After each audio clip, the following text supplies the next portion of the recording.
to help our friends in need. You can count on me like 1, 2, 3. Hello guys, welcome back to my channel. Today, talakayin natin ang tinatawag na sakit sa ating katawan. Ang mga sakit ay kusang dumarating kagaya ko, immune system o kaya allergy sa dugo. So dapat natin harapin ito at sugpuin natin itong sakit. Labanan natin ang buhay at pagharap sa sakit na ito.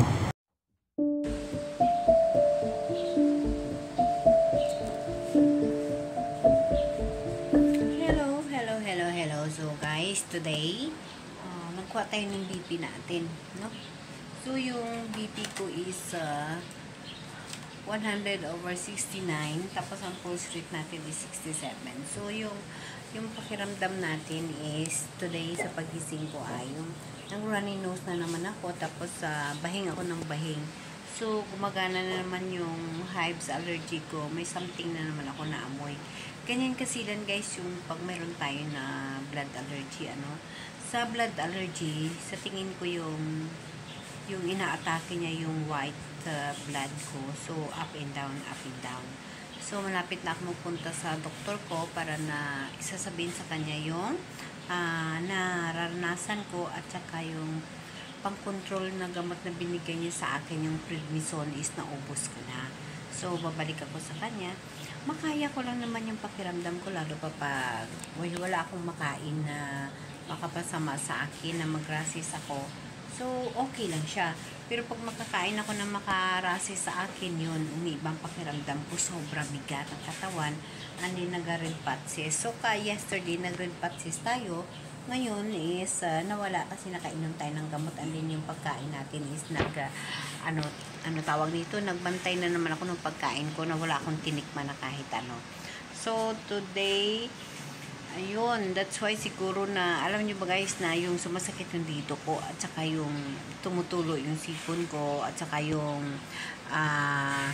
naabahing ako na bahing dahil sa hives allergy na tinatawag. Yung sa labas, yung may maaamoy ka, o yung mga gilok na tinatawag na yun sa mga damo, sa mga bulaklak ng kanon. I observe na dahil ito sa amoy tuyo, may naaamoy ako na tuyo na parang nagasuot, tapos sumasakit yung dito ko. Siguro yun naman dahilan kung bakit bahing ako ng bahing, tapos atsing na atsing. So yun na tinatawag na hives allergy. So nagtaka ako kasi kanina, okay naman normal, wala akong naamoy. Pero simula nang kumuha ako ng walis at nagwalis ako, may naamoy ako na parang may nagpiprito ng tuyo. Paglabas ko, yung sakit ng dito ko, tapos yung bahing ako ng bahing, tapos tulo na sipon ko. So hanggang ngayon naaamoy ko ang tuyo, ang sakit ng dito ko. So ganyan siguro yung pakiramdam pag mayroon kang allergy sa dugo, no? Na basta ibang-iba ang pakiramdam. At least hindi ako namimigat. Pag sa pagkain naman ako tatamain ng allergy ko, sobra bigat ang katawan ko, tapos ang kakate, nag-red patches. Ngayon, pag yung mga amoy lang, yung mga dumi, yung mga something ganun ang maka-atake sa allergy ko, yung number 1 is dito ang nahalata ako, masakit yung dito ko, tapos bahing ako ng bahing, tapos nag-running nose ako, tapos yung basta hindi nawawala yung amoy sa ilong. So kailangan ko maglagay ng Vicks para na mabawasan yung pakiramdam ko na bahing ng bahing, tulo yung sipon mo na hindi mo maintindihan kung saan ang gagaling, water lang naman. So alam ko yun yung tinatawag na hives allergy, or allergy na nandito sa labas na nakukuha ko. So ganun guys yung pakiramdam bilang mayroon allergy sa dugo. Ngayon yung BP ko is imumonitor ko kasi naga-floating ako. So kailangan natin ibabalance or aayusin yung white blood and then yung red blood natin. So napakababa.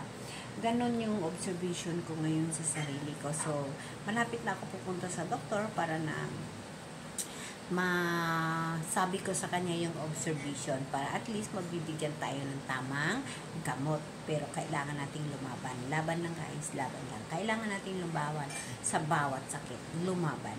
Sometimes nagalakpit pa yung dila ko. Kasi alam nyo ba guys na yung pamamanhid dito, Dati sinasabi ko nung na-stroke ako, yung pamamanhid ko is cause ng stroke ko, yung pamamanhid ko. Siguro mayroon din. Pero mas nahalata ko na pag mayroon dito, yung mga something na pag inaatake ako ng allergy ko, namimigat yung buo kong katawan. Ganun guys. So, okay guys, sa mga tao dyan na kagaya ko na mayroon na blood allergy or tinatawag na immune system, laban lang, laban. Kaya natin to. Gamutin natin ang sarili natin sa pagkain. Okay guys, bye!